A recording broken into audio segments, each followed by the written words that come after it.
Mga katambay, mga kababayan, kamusta po ang lahat? Si Kamanong po, nagbabalik po muli para po magkomento po sa inyo. Sana po ay nasa mabuti po tayong kalagayan lahat. Magandang umaga po muna, tanghali, hapon, gabi. Madaling araw po sa ating lahat. Saan man sulok ng ating bansa o saan man sulok ng mundo tayo naroon, ay naway maingatan po tayong lahat mga kababayan. Ito po, komentuhan po natin, ito pong dalawang mag-amo mga katambay. Ito pong Yusek. Komentuhan po natin yung kanya pong sagot sa Vice President, mga tamay. Lalong-lalo sa sinasabi ng Vice President na sila'y magpinsan ng isang convicted ng child abuse na si Franz Castro, mga tamay. Pakinggan po natin ang sagot ng Yusek dito at banat niya sa Vice President. At syempre, pakinggan din po natin, mga tambay, yung pahayag ng Pangulong Marcos, itong part 2, yung kanyang iiwanang legacy at yung kanyang mga plano pa sa loob daw ng 3 taong gagawin sa atin ng Pangulong Marcos. Pakinggan din po natin ang Pangulong Marcos. Pero unahin muna natin yung Yusek, mga tambay. Ang banat ng Yusek sa ating Vice President, mga tambay. Ito po ang kanyang sagot. Napakahilig sa fake news. Sinagot naman ng Malacanang ang mga pahayag ni VP Sara ayon kay Palace Press Officer Undersecretary Claire Castro. Nakakalungkot na ang bise ay nagpapakalat ng fake news. Sabi ng bise, magpinsan sina Yusek Castro at ACT Teachers Party List Representative Franz Castro. Pero una nang pinaliwanag ni Yusek Castro na pareho lang sila ng apelido ng kongresista at hindi sila magkaano-ano. Tungkol naman sa payag ng bise na bigyan ng benefit of the doubt ang mga senador pagdating sa trabaho, sabi ni Yusek Castro, makikita naman ng taong bayan kung sino-sino mga bias at mga nagtatrabaho. Nagiging source of fake news na po or disinformation ang ating Vice Presidente at hindi ito maganda para sa kanya bilang pangalawang nakakataas na leader ng bansa. Sana wag manatili ang pagiging source niya ng fake news bilang Vice Presidente. Ayan, mga tambay. Palibasa, mahina ang logic ng Yusek, mga tambay. Mga kabayan. Ayan, komentuhan po natin yan. Isunod po natin yung kanyang boss, mga tambay. Meron po pahayag yung boss, yung part 2 naman po. Ito po ang pahayag ng kanyang boss, mga tambay. Una pong tinawag itong bold reset. Ano po? Pero marami yung nabitin. Now you've clarified that and you said na continuing performance review. Ano po ang objective nito, Mr. President? Ayoko talaga yung business as usual. Kasi ang dami natin problema. Naging problema yan kasi business as usual tayo ng katagal-tagal. Ilang dekada tayong business as usual. Anong nangyari sa atin? Ngayon, mula ngayon, talagang we will be very, very, very conscientious of hitting our targets on time. And that's the important thing. And that applies not only to the very big legacy projects, yung malalaking transportation project, yung malalaking agricultural project, yung malalaking project. Hindi lang yun. Kung hindi, yung mga maliliit na bagay na dapat pagka naglalakad ka, may nakita kang ba't walang basurahan dito? Dapat lagyan ng basurahan. Bakit yung hagdan hindi maayos, madulas, baka may masaktan? Bakit yung escalator natin hindi gumagana? Paano aakitin ng mga matatanda yan? Ayusin mo yung mga bagay na gano'n. Bakit nag-aantay sila ng gano'ng katagal? Kagaya ito sa San Juanico. Nakita namin, nag-aantay sila 3 araw doon sa bago makatawid. So those are the things that we still have to pay attention to. And that's every day. Every day yun. Hindi mo pwede sabihin, naayos ko na, tapos iiwanan mo. Kailangan balik-balikan mo. That's why you're on probation. Yes. Because it's an ongoing assessment. You said that the entire government is on probation. Yes. So warning yan. Parang pagbibigay warning na hindi ka pwedeng, sabi nyo nga, business as usual. In the military, kapag sinasabi, ito yung gagawin mo, pag hindi mo, ano nangyari? Hindi ko nagawa kasi ganyan, out. You're relieved. Next. And that's what we should do. We have to be very, very strict. Look, kahit kaibigan kita, mahal kita at lahat, pero hindi mo nagagawa yung trabaho eh. Hindi naman ito tungkol sa pagkakaibigan ng pagmamahal natin sa isa't isa kung hindi para sa serbisyo, para sa tao. Puntahan ko po yung umikot kayo ng Siquijor, sumakay kayo ng MRT, alam nyo, punta pa kayo ng palengke, yung huli kong napanood din ay, alam nyo, aware kayo. Kita nyo yung haba ng pila sa mga government hospitals, yung mga outpatient natin. And kumbaga nakita nyo yung realidad na pinagdadaan ng ating mga kababayan. Ito po ba ay part of your governance talaga, na talagang, teka, bababa ako, tignan ko nga, talagang gusto ko, mas madaling mapatakbo ang bansa kung talagang nandoon ako, lalapit ako, bababa ako sa mga tao para maramdaman kung ano yung nararamdaman nila. And maybe it's easier to think of something or to think of the solution kung paano mapapagaan ang buhay po ng bawat mamamayan. At any level of government, it's very different to receive, makatanggap ka ng report na sasabihin, natapos namin yung project, ganito yung kinastos namin, may picture na maganda. Pero pag pinuntahan mo, iba. Iba talaga. Totoo pala yung report, maganda yung report. Alam mo na, yung taong yun, hindi nagsisinungaling sa'yo. The other side is, binuhala ako nitong mga lokon to. Alam mo na, eto nga to, hindi reliable yan. Maghanap tayo ng iba. So it's still important to go and see things for yourself. Because it's, of course you read all the reports, no? But that's not the iba-ibang accuracy rating ko minsan. May nangyari na po bang ganoon? Dami na. Ganda ng report. Okay, sige nga, tingnan natin. Marami. What do you do about it? Like, You look, if it's important, dun sa official na in charge na, bakit ganitong report nyo pero iba yung realidad? kapupuntahan mo nga. Sabi, kung hindi ka nakakasiguro, halimbawa, may report, napakaganda ng lahat. Pero may kaibigan ka na tiga doon. Sabihin, boss, hindi totoo yan. Hindi nila natapos. Talaga? Oo. Puntahan natin. Yun. Pag-explainin mo yung tao. Siyempre, kung ano yung mga mapaliwanag na, hindi mo pala kaya, sige, paltang kita. Hanap tayo ng mas magaling. Speaking of palitan, hindi naririnig, hindi na ilalabas, pero siguro sa mas mababang mga posisyon, marami na po ba kayong napalitan doon sa loob ng 3 taon? Marami na. Marami na. Hindi na lang namin ina-announce Kasi, just get, ako, trabaho to, just, if you're not helping, get out of the way. Okay? Kung di mo kami tutulungan, basta umalis ka na lang dito. Gawin mo yung gusto mong gawin, pero pabayaan mo kami magtrabaho. That's my attitude all the time. So, whatever get out of the way means you're fired or may floating ka o ililipat ka sa ibang part of the government. Whatever it is, basta just get out of the way so that I can do my job. Grabe na mga tambay.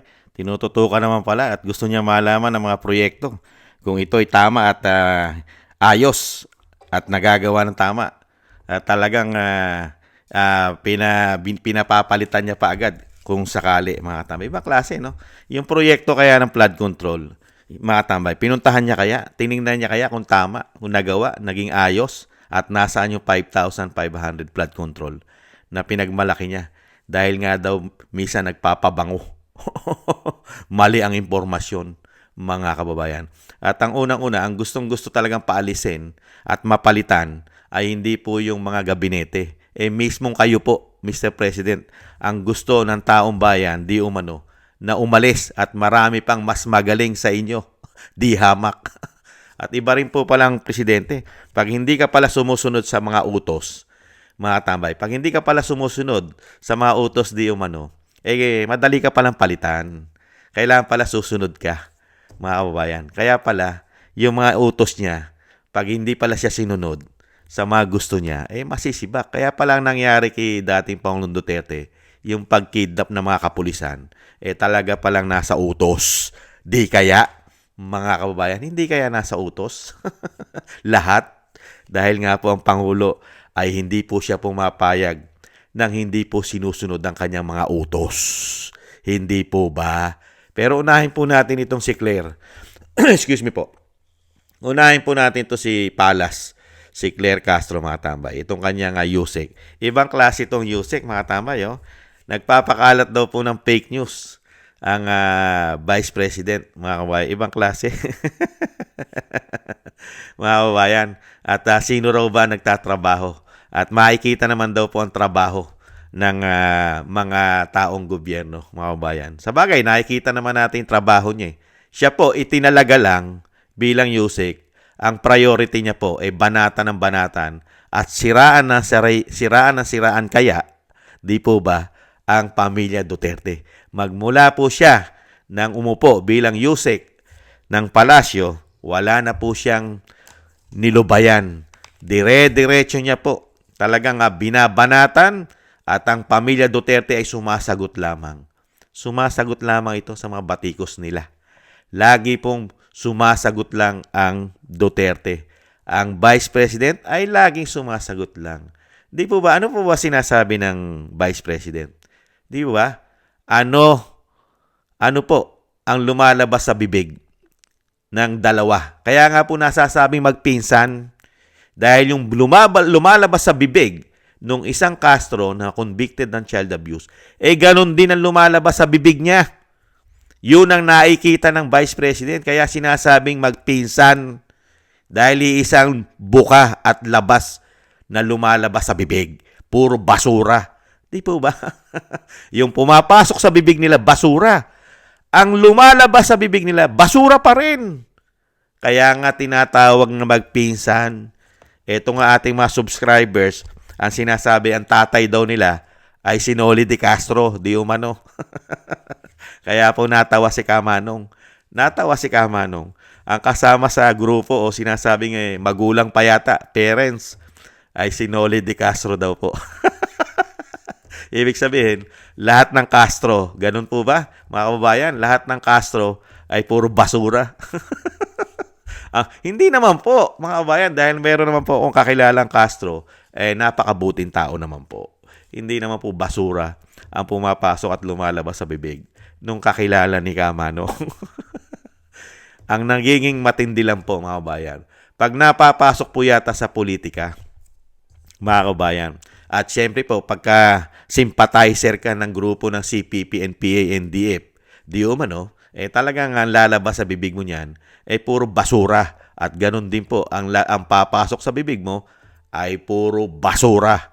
Pero ang tanging sagot lang po ng Yusek ay puro fake news. Yan lang naman po dahil wala naman po silang maipakita na achievement.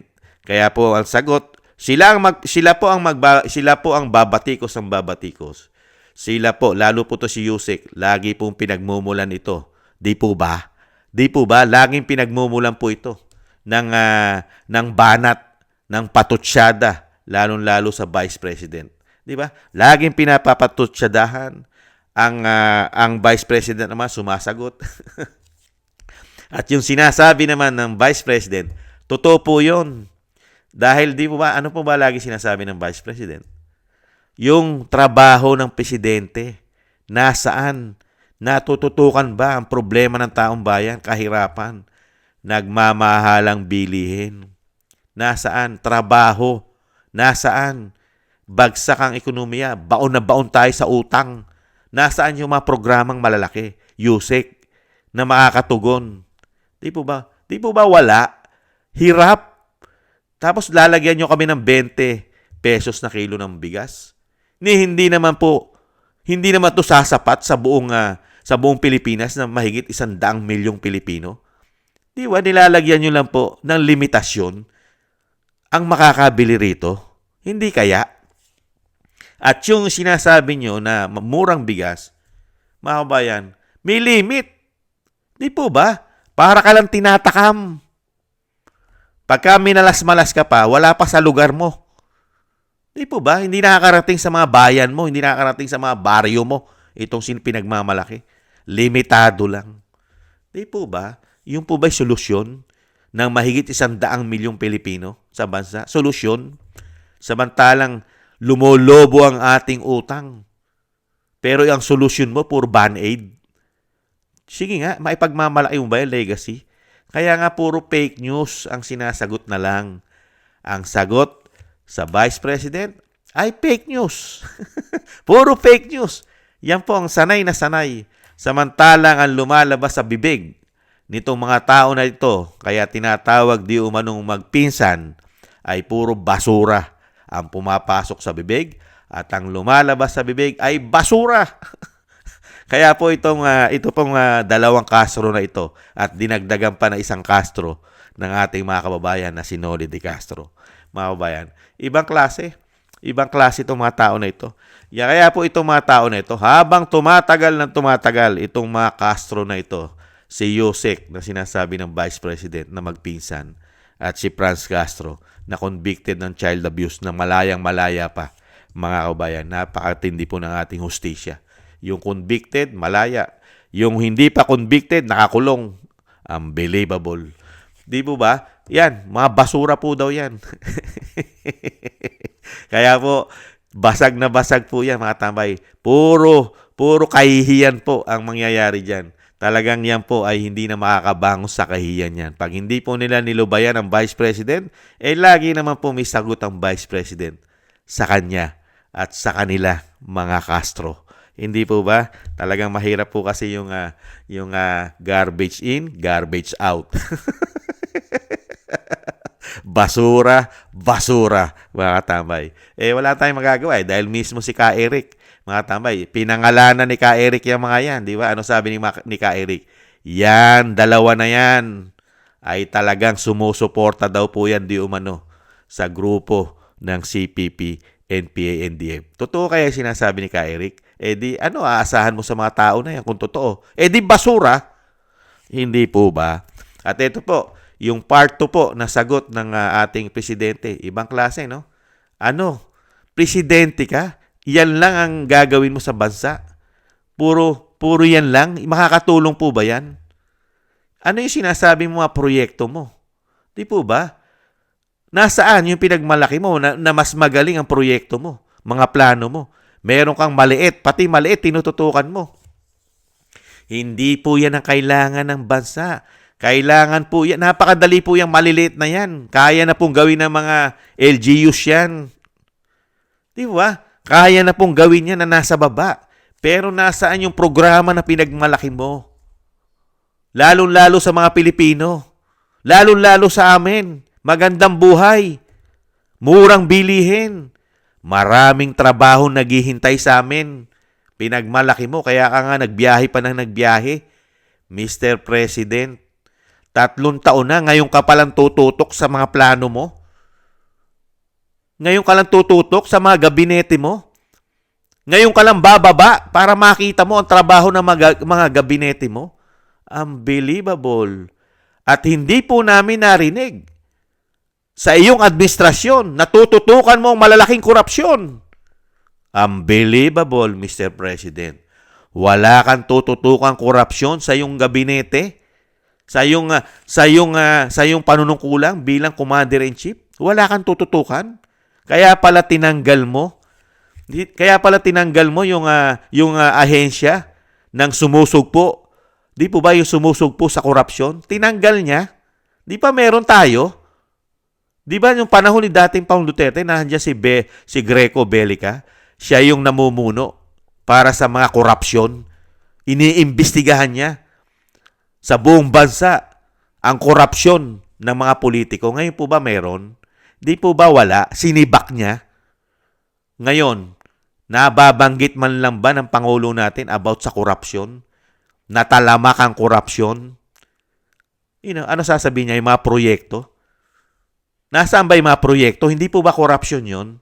Dahil gumagawa tayo, nangungutang pa tayo para sa pangangailangan nila na sinasabi nilang napakarami nilang programa, proyekto na makakatulong sa atin sa loob ng 3 taon.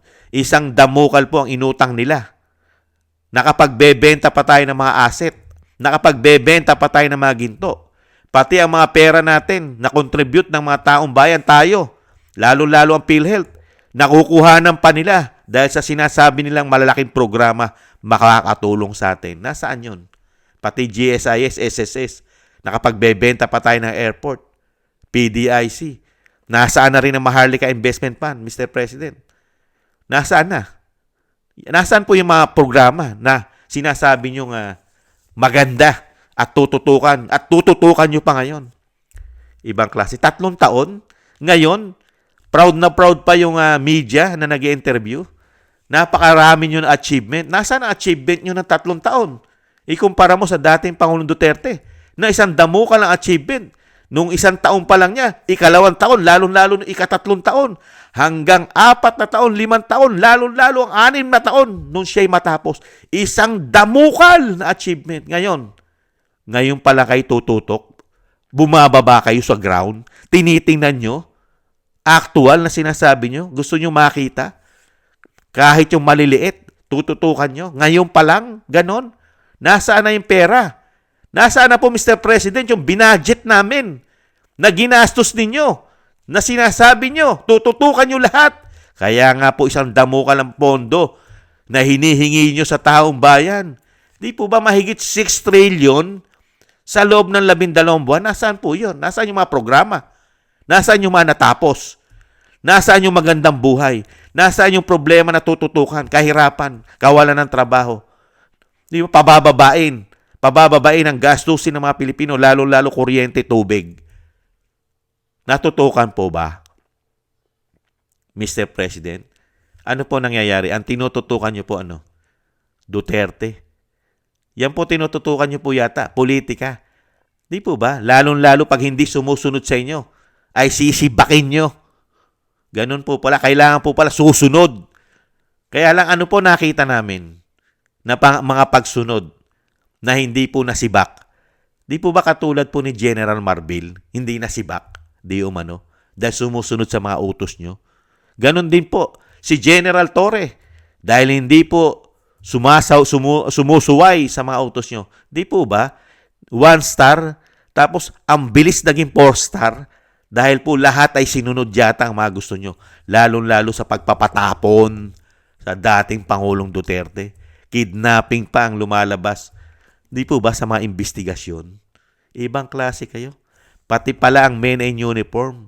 Sisibakin pag hindi sumusunod sa gusto nyo. Ganun po ba?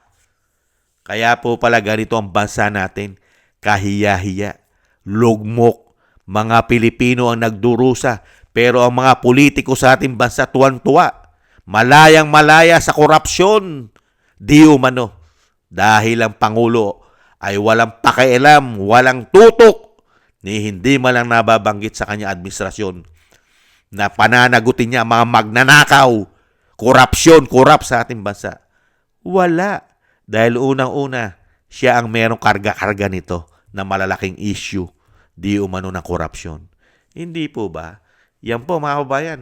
Wala po tayong napala kahit anong daldal, pahayag na gagawin daw niya sa kanyang natitira pa na 3 taon, mga kababayan. Siya raw po ay napakarami na sinibak. Hindi lang daw niya pinaalam ang mga sinibak niya sa kanyang gabinete. Pero tayong taong bayan, majority ng taong bayan, ang gusto natin ay siya naman ang mapalitan, nang mabago naman ang ating sitwasyon sa ating bansa. Dahil yung ginawa niya pong ideas, diskarte ng 3 taon, puro pamumulitika. Di po ba? Korupsyon, napakaraming issue. Sino po ba nakainabang sa kanyang mga ideas? Tayo ba? Yung 3 taong kanyang ideas, yung kanyang panunungkulang bilang presidente ng 3 taon, sino po ba nakinabang? Tayo ba? Hindi po ba sila? Silang mga politiko na bangag at lasing sa kapangyarihan ayon sa Vice President? Di po ba? 3 taon. Kaya nga, dapat kami naman ang makinabang. Paano tayo makikinabang? Palitan. Mapapalitan ba? Hindi. Kasi, pag hindi sumunod sa gusto niya, kahit men in uniform ka ba, sisibain ka. Dahil ang katwiran niya, maraming papalit sa'yo. Kaya kailangan lagi ka susunod sa akin. Ganun po ba? Kaya ang ating bansa, kailanman pagka ganitong klaseng leader, di umano, ang maglilingkod sa atin. Hindi lang po sa basurahan ang punta natin. Pusali, kumunoy, mga kababayan. Ginagawa lang po tayong gatasan. Hindi kaya? Tayong mga Pilipino, tayong mga naghahanap buhay, mga OFW, tayong lahat ay gatasan lamang nila. Sila ang nagpapasasa sa ating mga buwis. Kaya gaganda na kanilang buhay, Meron pa silang mga ari-arian sa bansa at sa labas ng bansa. Meron pa silang mga tagong yaman yata sa labas at loob ng bansa. Ganon po sila katindi. Gatasan lang po tayo nila yata. Hindi po ba? Nakita niyo po, pagka ganitong klaseng politiko, ang maglilingkod sa atin, itong binagawang Pilipinas, maiisip mo talaga. Dahil nung panahon ni dating Pangulong Duterte, nakikita mo yung buwis mo dahil sa dami ng build. Nagkaroon pa tayo ng pandemya. Nagkaroon pa tayo ng napakaraming problema. Lindol, bagyo, mga terorismo, mga terorista, kinubkob ang Marawi. Di po ba? Naresolba. Lahat. Nakita natin yung buwis natin. At napakaraming nagawa. Di po ba? Pati ang pagbabago ng sandatahang lakas, napakarami niyan nagawa, na bago. Mga bagong gamit pang sandatahang lakas. Nakabili ang bansa. Mga barko. Di po ba? Napakarami. Di po ba? Eroplano na magpuproteksyon sa ating bansa ngayon. Ano po ang nakikita natin sa panunungkulan ng Pangulong Marcos? Napakaraming issue na korupsyon. Napakarami. 3 taong pamumulitika. Pagpapabagsak sa mga Duterte. Di po ba? Di po ba? Yan ang nakita natin. Tapos ngayon, bobolahin tayo. Proud na proud pa yung nag-i-interview. Proud na proud. Kala mong napakaraming achievement na ng Pangulo na kay lalaki.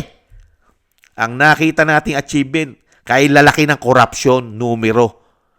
Lalong-lalo doon sa institusyon ng Kamara at Senado. Billion ang issue ng korupsyon. Hindi po ba? Yan po ang achievement nila. Magmula na umupo ang magpinsan. Hindi po ba? At kasama rin po ang First Lady ayon sa Vice President na gumagawa rin ng legacy pagdating sa pera ng taong bayan. Mismo ang Vice President ang nagpatotoo riyan. Kaya lahat po sila ay gumagawa ng legacy. Mga kabayan, ang pinsan, ang asawa, at ang Pangulo daw gumagawa ng legacy. Mga kababayan, ibang klase. Yan po mga kababayan, ang komento po natin sa mag-amo kay Yusek. Mga tambay, nasanay magsabi ng fake news.